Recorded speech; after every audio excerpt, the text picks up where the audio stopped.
fé, então a gente precisa ter nossa fé edificada. Então, antes desse momento de oração, só vou compartilhar uma reflexão na palavra do Senhor Deus, que está em Filipenses, e eu vou pegar só um versículo, eu poderia pegar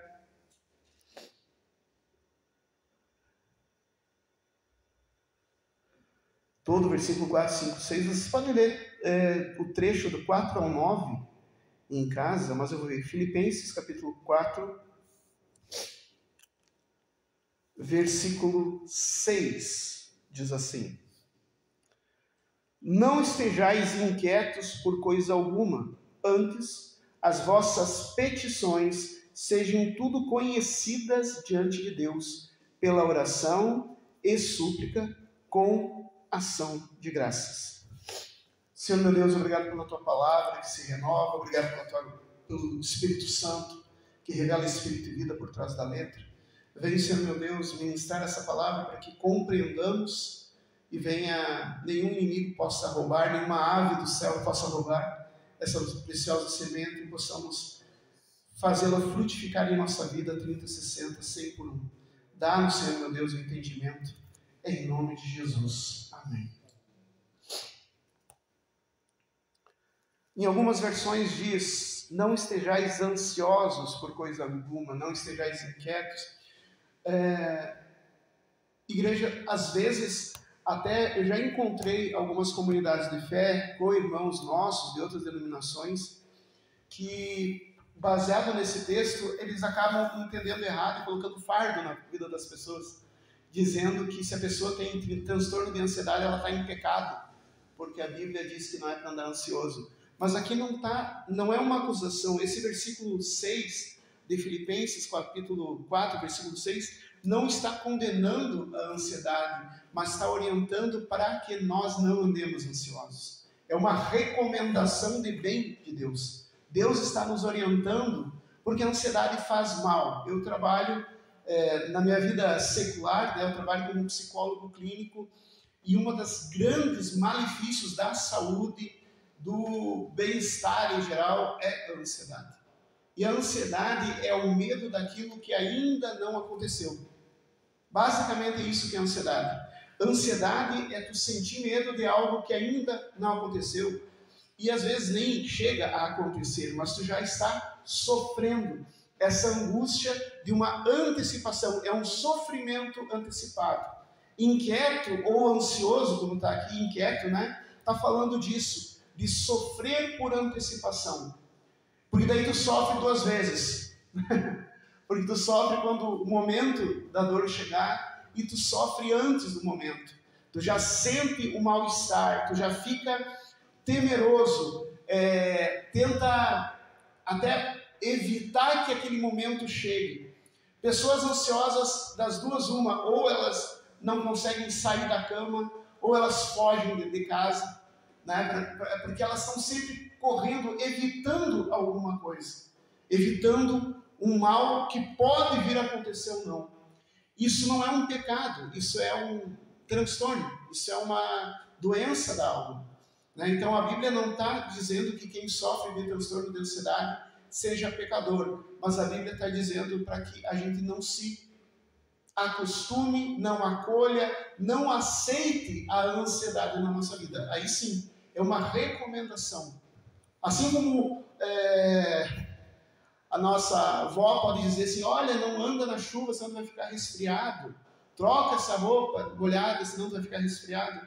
Deus nos diz, não andem ansiosos, porque a ansiedade realmente produz uma doença, né? Que é o transtorno de ansiedade, que é uma coisa que é muito comum. E às vezes chega um ponto da pessoa precisar até de remédio, de tão ansioso, de tão inquieto que está. Mas aqui, não estejam inquietos por coisa alguma. Mas daí ele diz assim, antes, ou seja, antes de vir a ansiedade, isso que é importante pensar. Não deixar a ansiedade, se tem alguma coisa que pode vir a preocupar, tem uma situação que está te preocupando, antes que isso gere ansiedade, é para fazer isso que a Bíblia está dizendo. Antes, seja vossas petições em tudo conhecidas diante de Deus? Primeira coisa, Deus sabe de todas as coisas. Deus sabe mesmo que a gente não peça. Mas aqui a palavra de Deus está sendo bem claro. É para apresentar petições, é para fazer um pedido a Deus. Pedido. É para pedir.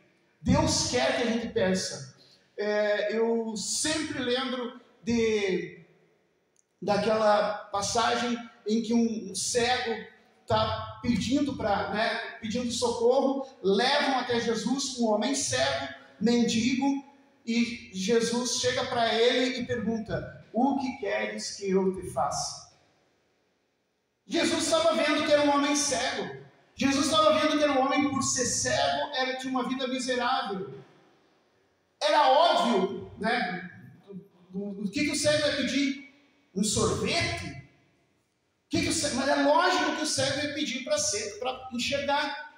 Jesus sabia disso. Ele não perguntou porque ele tinha alguma dúvida do que ele queria ou do que o cego precisava. Ele perguntou porque é necessário que as nossas petições sejam apresentadas a Deus. E naquele momento que o cego disse Senhor, chamou Jesus de Kyrios, que quer dizer Senhor, aquele que está acima de mim. Não tratou Jesus como um profeta, ou não, tratou Jesus como um representante de Deus. Talvez o cego não soubesse que Jesus era o próprio Filho de Deus, mas tratou Jesus como um representante de Deus, chamando ele de Kyrios, Senhor. E daí apresentou um pedido, que eu veja. Objetivo. Não foi assim: oh meu Senhor Jesus Cristo de Nazaré, eis que apresento diante de vós as minhas petições, porque não, ele foi objetivo. Ele disse: Senhor, que eu veja. É isso que Jesus nos mostra aqui, e é isso que Jesus diz: batei, batei, abrir-se-vos-á, buscai, buscai e achareis, pedi, pedi e dar-se-vos-á. É necessário uma ação nossa. Por quê? Porque Deus nos respeita. Ele não quebra os seus princípios. Ele deu ao ser humano essa possibilidade de administração. E ele vai respeitar esse princípio que ele mesmo criou. Ou seja, ele não vai fazer algo se a gente não pedir. Abre-se um parênteses aqui, a gente tem falado muito sobre arrependimento e perdão. Mesma coisa, não adianta tu saber que está errado, tu tem que pedir perdão. Tem que pedir perdão. Porque senão não é que Deus não saiba que tu não quer fazer mais, mas Deus sabe, mas tu precisa pedir. É necessário. Jesus diz: pedir e pedir. Não é pedir uma vez, é continuar pedindo. Pedir, pedir, vai receber. Batei e batei, vai se abrir. A buscai e encontrareis. É necessário. E aqui a palavra do Senhor nos orienta. Tu está com alguma coisa que pode gerar ansiedade. Ficou sabendo de uma notícia que pode gerar inquietude no teu coração. Ficou sabendo de uma coisa que pode te causar um mal-estar, pode até tirar o sono. Antes que isso aconteça, apresente a Deus. Apresente, fale. Não precisa floreio, não precisa mudar de voz, não precisa. Deus conhece, fale do jeito que Ele te entende. O Espírito Santo vai interceder por ti, a tua oração vai chegar no trono do Pai, mas precisa sair dos seus lábios. Tem que sair dos teus lábios. Necessariamente tem que sair dos seus lábios. Então saia, então fale, apresente. E aqui fala uma coisa interessante, diz assim: em orações e súplicas, porque oração é isso, é chegar diante de Deus e orar, e falar. Mas às vezes tu está tão angustiado, tu está tão aflito, essa situação está te oprimindo tanto, essa ansiedade já está querendo te tomar, que tu cai de joelhos e fica suplicando a Deus. Deus, ele não tem interesse nenhum ele não tem alegria nenhuma em teu sofrimento, mas sim, ele se compadece do teu suplício. Tu deve sim suplicar e até tu pedir ajuda. né? Quando se quer fazer uma mudança num governo, pessoas de uma classe específica se reúnem, uma pessoa sozinha vai lá e fala com o governante e o governante não faz nada. Daí as pessoas se juntam, vão até o governante e começam a gritar a mesma coisa. Muda tal situação, muda tal situação. E o governante acaba mudando. Se os governantes humanos que são corruptos, são desonestos, têm o coração de pedra, são seres humanos falhos, cedem quando o povo suplica, imagina Deus que é justo, Deus que é amor, Deus que é Pai, não vai ouvir a súplica do povo? Vai ouvir sim. Então a oração, quem fala oração e súplica, está dizendo assim, oração, a tua oração, ora em casa, mas súplica, chama as pessoas e clame a Deus junto com elas. O cego de Jericó, ele começou a suplicar, e suplicou tanto que as pessoas ajudaram a levar ele até Jesus. Né? Ele não estava simplesmente assim, Jesus, cura minha vida. Não, ele estava lá suplicando, Jesus, filho de Davi, tem compaixão de mim. Jesus, filho de Davi, tem compaixão de mim. Ele estava suplicando. E Deus aceita a súplica. Deus recebe a súplica da mesma maneira que Ele recebe todo tipo de oração. Abre-se outro parênteses aqui e diz que não está aqui que a gente deve rezar. Lembra a diferença entre orar e rezar? Orar é falar com Deus, é conversar com Deus. Rezar é recitar. Poderia dizer, olha, tu está ansioso, reza tal salmo. E tem muita gente que faz isso. Reza um Pai Nosso, reza não sei o quê. Mas aqui está falando que, aqui não fala, tu está com uma ansiedade? Fale com Deus. Fale com Deus. Só rezar não vai ter o mesmo efeito. Aqui está dizendo, ore, suplique, e aqui diz, tanto na oração quanto na súplica, que tenha ação de graças. O que quer dizer ação de graças? Agradecer. Ação de graça não é tu só se sentir agradecido. Presta atenção, tudo aqui está falando de ação concreta. Tipo, apresentar diante de Deus não é uma oração em pensamento, é abrir a boca e falar, que nem o cego falou. E aqui está falando, súplica, é tu falar em voz alta mesmo, chama outras pessoas para suplicarem contigo. E aqui está falando ação de graças, não está falando de pensamento de graças, não está falando de sentimento de graças, está falando de ação de graças. Demonstre a tua gratidão porque tu confia que Deus te ouviu.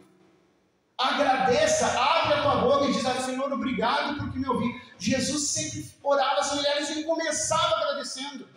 Ele não agradecia no final, ele começava agradecendo, Pai, eu te dou graças porque sempre me ouves. Ele começava a oração assim, ele começava a oração agradecendo. Isso é ação de graça, não é sentimento de gratidão. Não é pensamento de gratidão, mas é fazer alguma coisa. É ação de graças, eu vou dar testemunho porque Deus me abençoou.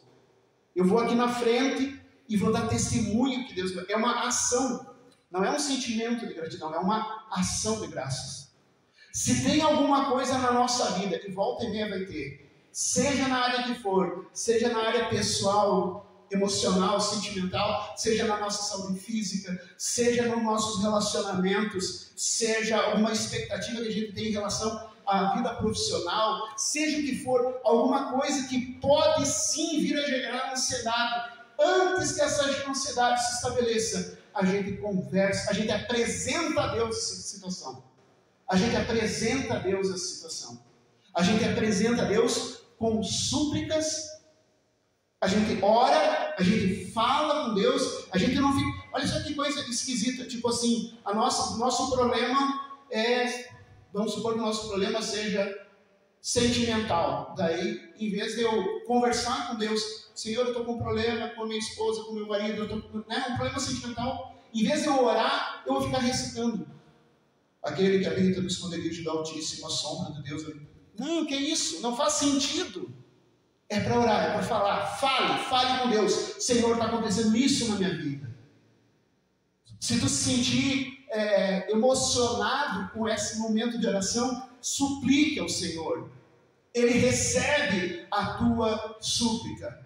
e apresente a ação, mais uma vez, não é pensamento, não é sentimento, a ação de graças. Fale, agradeça, testemunhe, venha diante do altar do Senhor e testemunhe o bem que tu recebeu. Venha na tua própria oração, já agradeça, porque Deus te ouviu. É isso que a gente tem que fazer. E tu pode ter certeza que se nós fizéssemos isso, eu teria bem menos trabalho na vida secular, né? Porque realmente quando a gente consegue dar uma objetividade para a ansiedade desaparece. E daí eu perderia um monte de paciente, né? brincando, falando assim, faz bem para a saúde mental. E se a gente desenvolve agradecer, isso também faz bem para a saúde mental. A gente vai estar acabando com a ansiedade, mas o melhor de tudo é que Deus vai estar acolhendo isso. Porque quando, meu irmão, minha irmã, quando a gente ora em voz alta, a gente está se comprometendo com aquilo. E lembra que nós temos uma aliança. Essa aliança que foi selada no batismo e é renovada toda vez que nós participamos da ceia. Essa aliança, quando tu apresenta em oração alguma coisa, quando tu suplica a Deus alguma coisa em nome de Jesus e está em ação de graças com isso, tu está colocando esse assunto na aliança entre tu e Deus. E agindo Deus, quem impedirá? Quem impedirá? Então, sim, faz bem para a saúde mental. Sim, vai evitar que a tua ansiedade tome conta. Sim, vai te deixar mais tranquilo, vai te deixar mais em paz. Até vai dizendo assim que a paz do Senhor vai guardar o seu coração. Continue lendo em casa. Filipenses capítulo 4 tem muitas dicas aí. Vai dizer que a paz vai guardar o nosso coração, mas além disso, Deus vai nos responder. Isso é fantástico. E até Ele nos responder, nosso coração vai estar em paz, sem ansiedade, sem inquietação, sem angústia, porque o nosso coração está guardado na paz que excede todo entendimento. Amém? Meu Senhor e meu Deus, colocamos diante de Ti nossas vidas. Pai amado, não queremos estar inquietos por coisa alguma. Queremos apresentar diante de Ti nossas petições, em oração, em súplica, com ação de graças, porque Tu tens cuidado de nós. Tu és amável, Senhor meu Deus, Tu és o que cuida conosco, de nós. Guarda o nosso coração nessa paz, dá-nos, Senhor meu Deus, essa virtude de apresentarmos tudo em oração, em súplica, e que possamos, Senhor meu Deus, testemunhar em gratidão, em ação de graças, por primeiro Tu ter nos libertado da ansiedade, mas também, Senhor, por Tu ter nos abençoado, em nome de Jesus. Amém. Amém.